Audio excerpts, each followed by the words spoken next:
දැන් ඉස්සර කුමාරිකාවක් තෝරගන්න ගියත් කුමාරේ ගොඩක් කලාවට බලන්නේ ශාස්ත්‍රීයත්වය සහ සෞභාග්‍යය.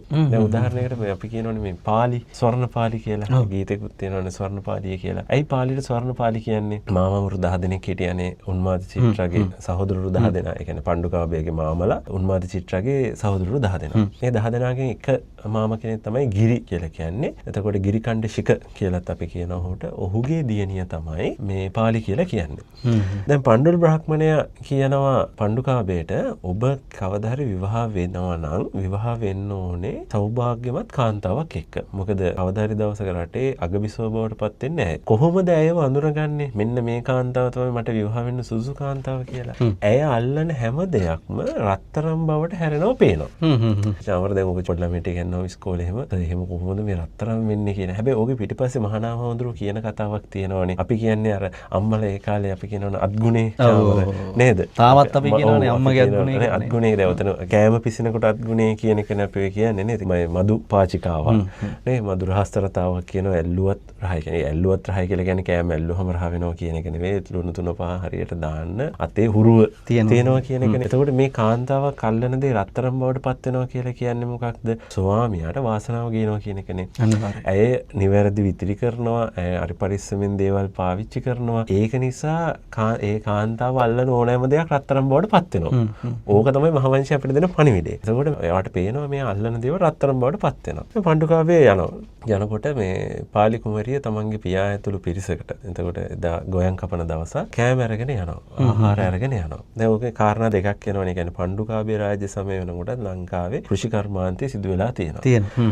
දැන් අපි ඒක කියනවනේ මේ මඩ සෝදාගත් කල ගොවියා රජකම සුදුසුයි කියලා. ඒ කාලේ මේ ඉතින් ඕක හරි චාමර. මොකද දැන් ගිරිකණ්ඩ ශිව කියලා කියන්නේ රටේ රජුණන්ගේ පුතෙක්නේ. එතකොට රටේ රජුණන්ගේ පුතත් කුඹුරේ ගෝයන් කපනවා. දැන් අපි සිද්ධාර්ථ ගත්තත් ඒ සුද්ධෝදන රජුණන්ගේ ඕදන කියලා කියන්නේ බත්නේ. දැන් සුද්ධෝදන, අමිතෝදන, දෝතෝදන, මිතෝදන, ශුක්ලෝදන කියන හැමෝගෙම අන්තිමට ඕදන කියන කෑල්ලෙන්නේ බත් කියන. ඒක නිසා රාජ්‍යත්වයේ සහ කෘෂි කර්මාන්තය අතර ඉතාමත් දැඩි සම්බන්ධයක්. අන්‍යෝන්‍ය සම්බන්ධ තද සම්බන්ධතාවයක් තිබුණා කියන එක. එතකොට දැන් මේ ඇඹුල අරන් යනවා කියලා කියන්නේ අර සම්ප්‍රදාය අනුව ශාස්ත්‍රීයත්වය මේ කාන්තාව තමන්ගේ දියණිය මොකද කරන්නේ ආහාර අරන් යනවා තාත්තට. ඉතින් පණ්ඩුකාභය දකිනවා. දැක්කම අර අපි කියන්නේ පළවෙනි දැකීමෙන්ම ආදරයක් ඇති වෙනවා මේ පිළිබඳ සිතක් ඇති වෙනවා පණ්ඩුකාභයට. හැබැයි ඒක පාටම නික දැනගන්නත් බෑ. ඉතින් කුමාරිකාවට කියනවා මේ කොහෙද යන්නේ? කිව්වම කියනවා මේ තාත්තට ආහාර අරගෙන යනවා. ඊට පස්සේ කියනවා හරි මේ මටත් බඩගිනි මටත් කෑම ටිකක් දෙන්න පුළුවන්ද කියලා. ඊට පාලි කල්පනා කරනවා මාන ප්‍රශ්නයක් වෙන්නේ දැන් අර තාත්තට ගිනියන පිගම් වල කෑම දෙන්න බෑනේ චාමර. ඊට පස්සේ හොදන ප්‍රශ්නේ එනවා. තාත්තා අහන මොකද මේ ඉඳුල් නේද පණ්ඩුකාභයට දුන්න කියලා කොහොමවත් කියන්නත් බෑ. ඒක නිසා මෙයා මොකද කරන්නේ ගිහිල්ලා කැන්ද කොළ කඩනවා. කඩලා ඉවරලා කැන්ද කොටනවා. එතකොට පණ්ඩුකාභයට පේනවා කියනවා අර කැන්ද කොළ රන් පැහැයට හැරෙනවා.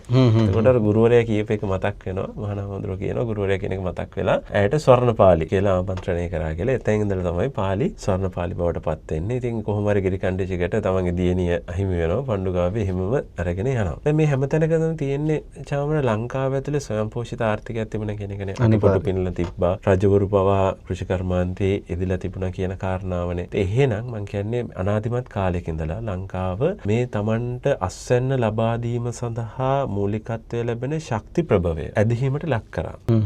හරි. එතකොට ඇදහිීම සහ විශ්වාසයන් ඕන ඇතුලේ තිබුණා. මේ ශක්ති ප්‍රභවය ආරක්ෂා කිරීම මේ ශක්ති ප්‍රභවයට නැවත පෙරලා කෘතගුණ සැලකීම හරහා අපිට ඊළඟ පාර අස්වැන්න මීට වඩා ශාස්ත්‍රීය කරගන්න පුළුවන් කියන කාරණේ. එතකොට අරිසිංහ හමුදු ශූරීන් කියන මේ අවුරුද්ද කියන එක හැදෙන්නේ. අවුරු කියලා කියන්නේ අවුව. මේ හිරුවේලිය.